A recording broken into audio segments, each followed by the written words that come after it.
Hello and welcome to the channel. Today I'm going to be talking about how your self-sabotage is actually a protective mechanism.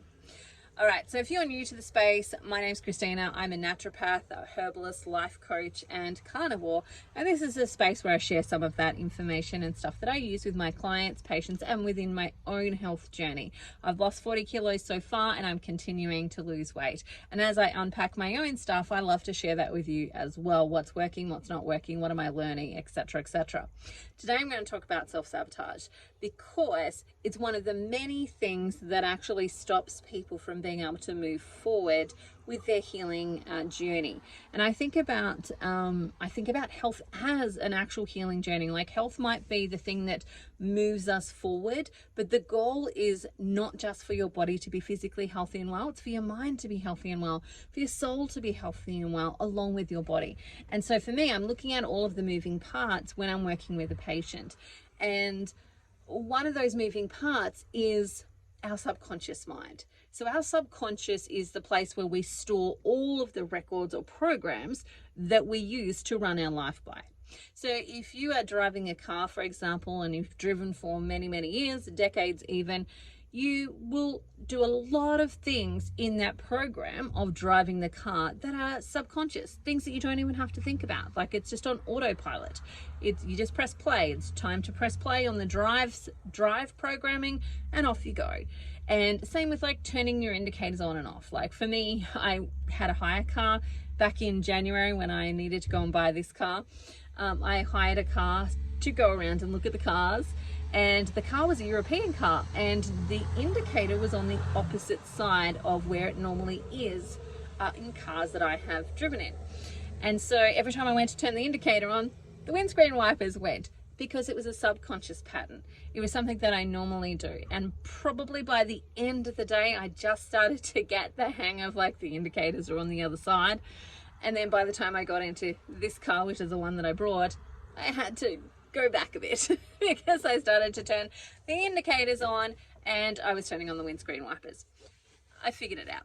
But essentially it's a subconscious pattern. It's something that we learn to do. We put that in. Our brain likes to put things on autopilot so that we don't have to use as much energy to actually think about the things. So you might have had that experience where you've driven from one place to the other and you've sat back and went, did I stop at all the lights?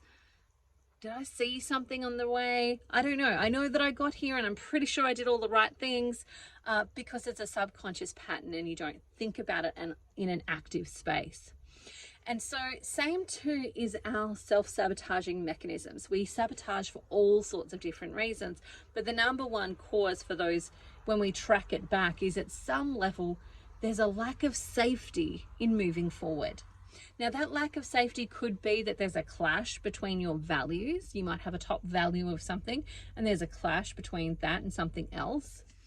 Joy in my life. If you do not know, I have 7 children, 2 dogs and a cat.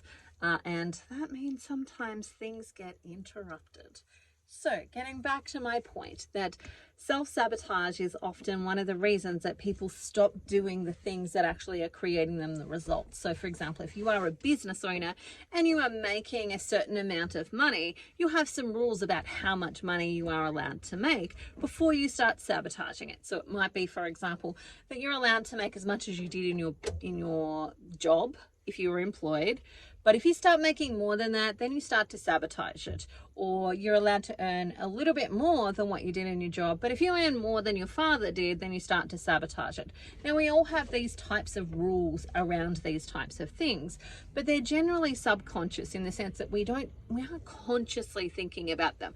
It's not that we sit there and go, oh, I can't have money because that would make my dad feel bad.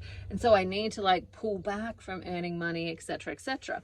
The same is true with weight loss. Like, you know, we have some subconscious messages and patterns that are there that keep us doing the things that we were doing that made us the weight that we were or have the health conditions that we've had for some type of reason. It's generally some type of protective mechanism. And by protective, I mean it somewhat loosely in the sense that it doesn't necessarily mean that you're in danger or that you're unsafe, but the danger might be breaking some of those rules, some of those unwritten rules that you have learnt. So for example, I've talked about this here before, that my mom really struggled with losing weight. She, I saw her try so many different things. That's why I know, like, when people talk to me, I'm like, whether are you doing Jenny Craig or Weight Watchers or Light and Easy, or because I saw my mom do all of those things. So I have an insight into kind of what's actually involved in those protocols and so on. And so there is a bit of a subconscious pattern there that she was never able to achieve without weight loss surgery. So she ended up having a gastric band put on, and that then meant that she couldn't eat too much because it was quite tight, and then if she ate more than she could have, she would vomit.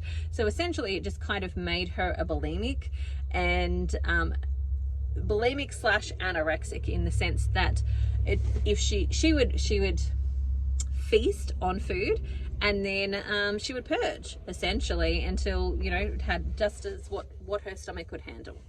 And so that then meant that she lost weight because she just wasn't holding down food. And so that has been a subconscious pattern that I've had to actually work on, that I'm allowed to have the things that she couldn't have, and I'm allowed to do things that she wasn't able to do. And that's not to pass judgment that she was a bad person. It was just she didn't have the information that I actually have and the knowledge that I actually have about how this stuff works. And that's okay. That was her journey. I'm allowed to demonstrate and do something different. And it doesn't mean that I love her any less or any more or any of those types of things. But that's a subconscious pattern that had to come to the surface in order for me to realize it, and realize, why was I sabotaging myself past a certain point? I could get to a certain point, but I couldn't get beyond that point. Why was I sabotaging that? And what was going on there for that?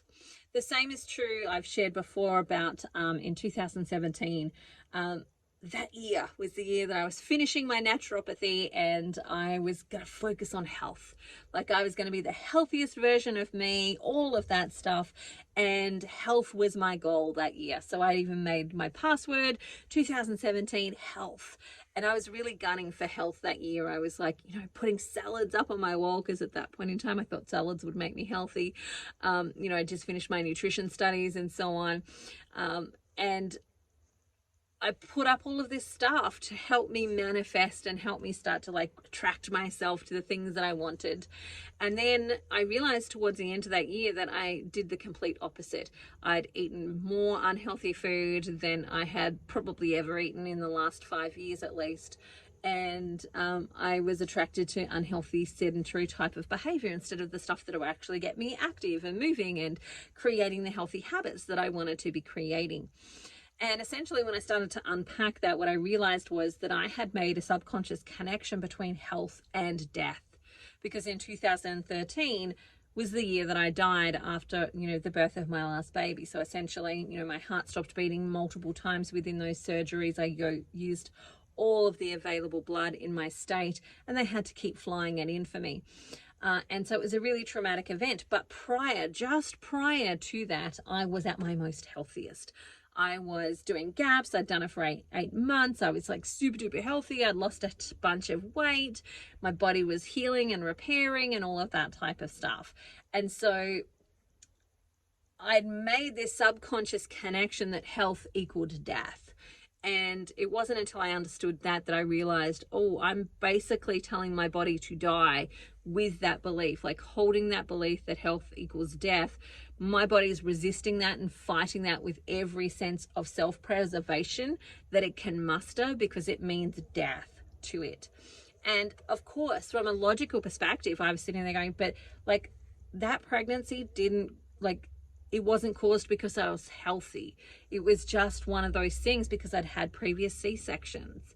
It wasn't because I was at my healthiest that I then led that into a pregnancy that was going to cause me death, and the death of one of my babies. That's not what happened. Health didn't make that happen. It was simply because I'd had previous C-sections that became a reality, as well as just luck of the draw. Like, you know, that started because I had placenta previous, and my placenta was at the bottom of the uterus, and then it covered my C-section scar, so it grew through my C-section scar.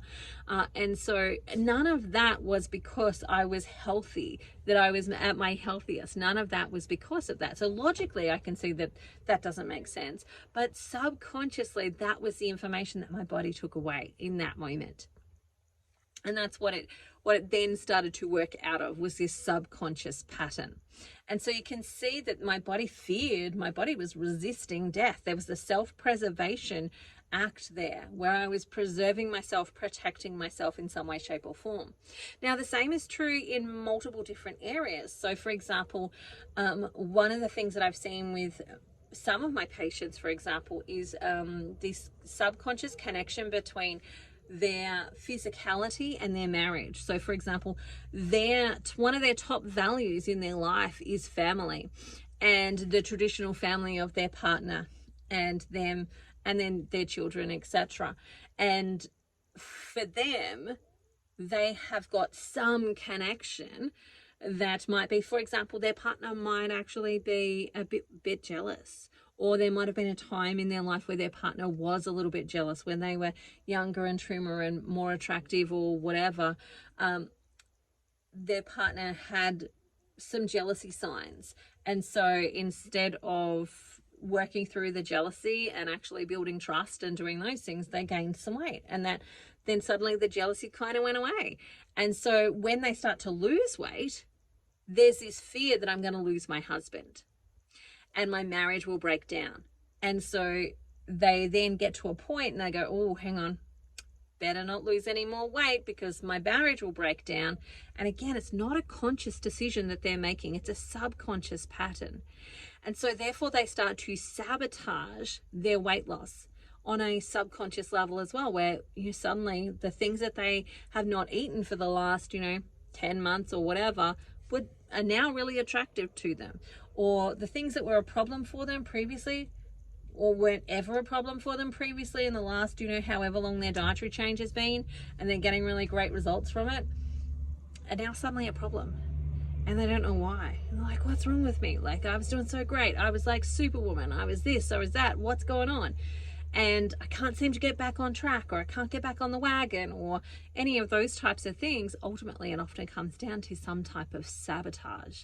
And we've got to connect back into, what's the sabotage keeping you safe from? What is the safety mechanism that is actually there for you? I've seen it before with clients with autoimmune diseases. So, for example, I had a patient once who she had 2 autoimmune diseases, and I told her all the things like, this is what we need to do, this is how we get you back on track, this is how we get your body working, etc., etc. And what we were doing was really working. She was starting to get results. Her blood markers were starting to come down. Inflammation was starting to leave. She was doing really well. And then suddenly she just threw it all in. She just chucked in the towel out of nowhere. And what we were working through really was that she had made a subconscious connection to what equals a healthy marriage. And for her, as a child, she watched her mother go through breast cancer a couple of times. So not once, but twice, she saw her mother go through breast cancer. And her father stepped into that role of carer. He looked after her and he looked after her mother. And she then made a subconscious connection that this is what a healthy marriage is. A healthy marriage is a husband taking care of a sick wife.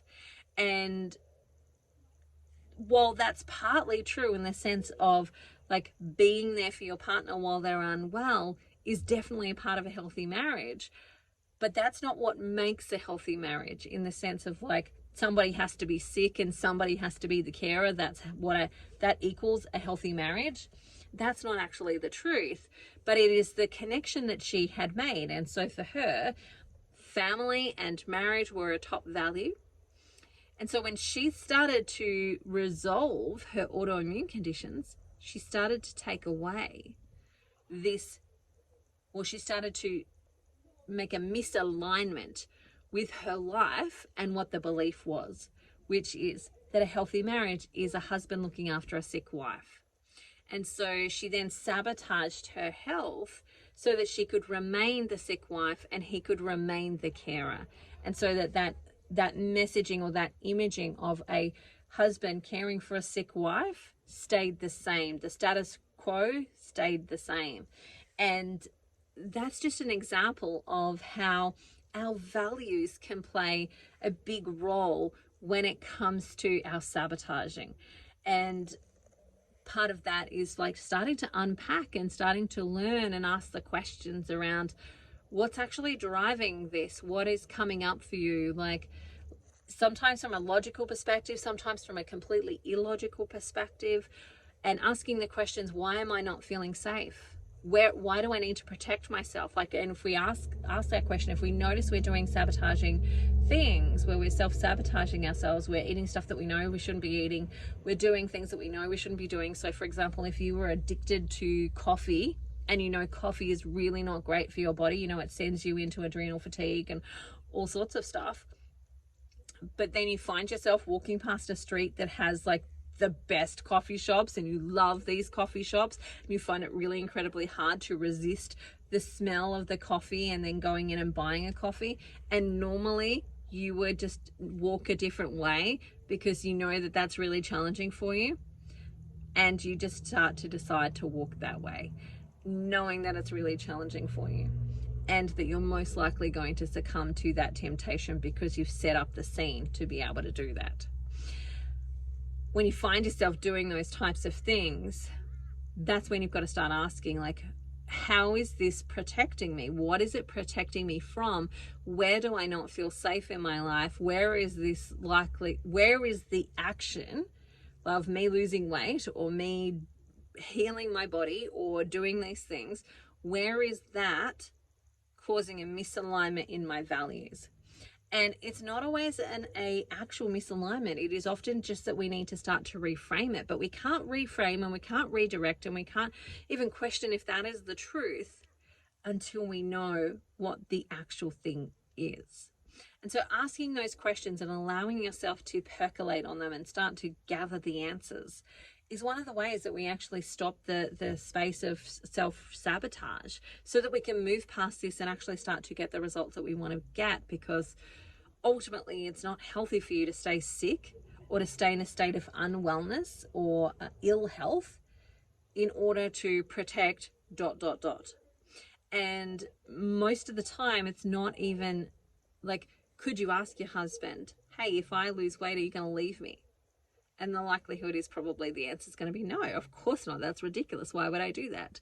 And maybe there's stuff that you need to work through in your relationship. Like talk about times when he was jealous and that stuff came up and you felt, unheard, or maybe he was particularly nasty or, said things that you thought were nasty or mean, and actually start to bring that stuff to the surface and actually discuss them so that you can clear it and put it on the table and move on from there. But ignoring them doesn't solve the problem.